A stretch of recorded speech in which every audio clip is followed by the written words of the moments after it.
어제 CPI 충격보다 더하면 더했지 절대 못하지 않은 충격의 결과가 또 나왔습니다. PPI인데요. 지금쯤 여러분 수치 다 아실 테니까 정리를 간단하게만 해보자면 PPI가 전월 대비 무려 0.5%가 하락을 했습니다. 월전월 집계 전문가 전망이 0.1% 상승이었는데요. 정말 전망치가 많이 엇갈렸죠. 시장이 상당히 당황할 만한 숫자였습니다. 전년 대비 PPI 상승률은 1.3% 상승, 코어 PPI로는 전월 대비 0.1% 상승, 전년 대비로는 2.9% 올라갔습니다. 통상 PPI는 CPI 대비 선행 지표로 통하는데요. PPI는 원자재, 생산재료, 노동비용 등을 고려해서 제품과 서비스가 생산되는 초기 단계의 물가 변동을 측정을 합니다. 반면 CPI는 소비자가 소비하는 최종 단에서의 수치를 측정을 하게 되죠. PPI에서 측정하는 숫자가 시차를 거쳐서 소비자가 소비하는 최종 단에서의 최종 제품 가격 상승으로 이어지기 때문에 예를 들어서 제조업에서 원가가 오르면 결국 최종 제품 가격이 올라가기 때문에 PPI는 CPI에 선행합니다. 따라서 이날 PPI가 예상 대비 크게 내려갔다는 것은 앞으로 CPI도 더 내려갈 가능성이 높다, 이렇게 정리하면 될 것 같습니다. 그래서 이날 이런 기대를 반영한 페드와치 전망치는 충격인데요. 이렇게 제가 표를 가져왔는데 뭐가 어색하지 않습니까? 표가 좀 달라진 느낌인데요. 이쪽 라인에 원래 이 표가 한 테이블에도 있었죠. 근데 이게 자체가 사라져버렸습니다. 그 얘기는 시장은 지금 금리 인상 가능성을 지금 이 순간만큼은 0.00001%도 보지 않다는 겁니다. 만장일치라는 거죠. 단 한 명의 의견도 없이 전부 금리 인상은 끝났다고 확고하게 믿고 있는 것이죠. 그런데 불과 파월이 며칠 전에 뭐라고 얘기했습니까? 이렇게 얘기했죠. 굉장히 매파적으로 말했습니다. 우리는 인플레를 2%로 낮출 수 있을 정도로 충분히 제약적인 통화정책 기조를 달성하는 데 전념하고 있다. 하지만 우리는 여전히 그러한 기조를 달성했다고 확신하기는 힘들다. 인플레를 2%로 지속해서 낮추는 과정은 아직 갈 길이 멀다. 더 긴축하는 게 필요하다고, 적절하다고 판단한다면 주저하지 않고 그렇게 할 것이다.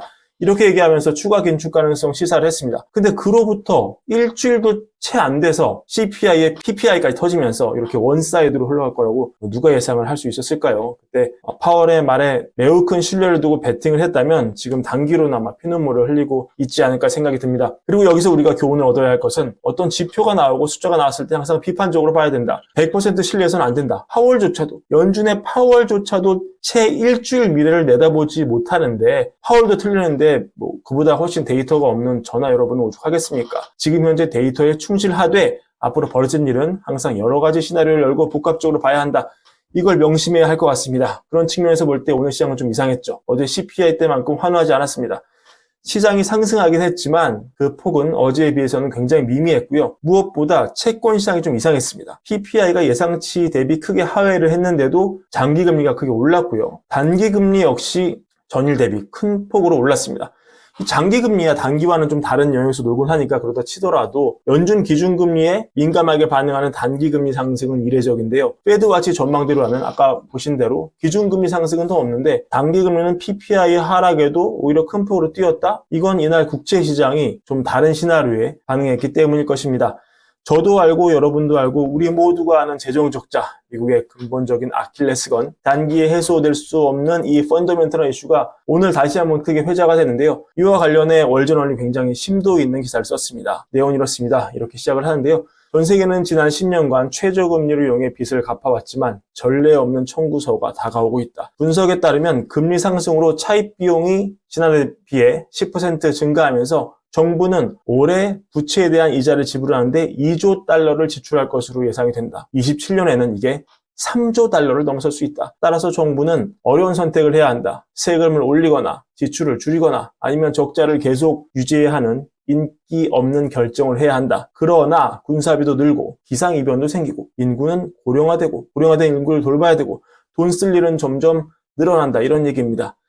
미국 같은 경우 GDP의 2.45%를 지금 이자로 쓰고 있는데 이 비중은 98년 이후 가장 높은 것이었고 국채 이자는 군사비, 메디케어, 사회복지 다음으로 가장 돈을 많이 쓰는 분야인데 미국 정부가요. 이게 시간이 지나면 국채 이자 비용이 앞서 예로 든 이런 것들보다 더 많아질 것이다. 한마디로 정부 예산 중 가장 큰 비중이 국채 이자 갚는 데 쓰일 거란 얘기입니다. 이걸 보시면 국채 이자 비중이 얼마나 크게 늘어난지를 알 수가 있는데요. 아무리 CPI가 내려가도 PPI가 내려가더라도 미국이 근본적으로 지금 높은 이자 비용에 시달릴 것은 정해진 미래죠. 이건 현재로서는 글쎄요. 되돌릴 방법이 별로 없어 보입니다.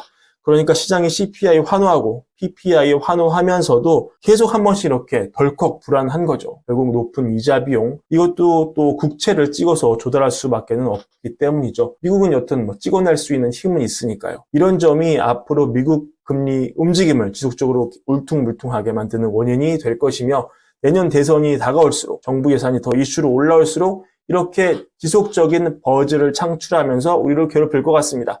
그리고 오늘 또 중요하게 봐야 할 내용이 있었습니다. 미국 10월 소매 판매가 한 달 전보다 0.1% 감소한 것인데요. 지난 3월 이후 첫 하락이었습니다. 전미소매업 협회 조사에 따르면 올 연말 지난해 같은 기간 대비 소비 지출이 3 내지 4% 증가에 그칠 것으로 보이는데요.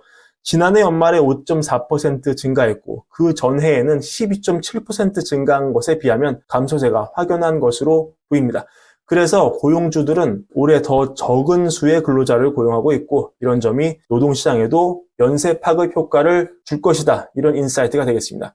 즉 경제가 식어가고 물가도 내려가고 고용도 둔화될 조짐이 보인다. 찬바람 대비해야 한다.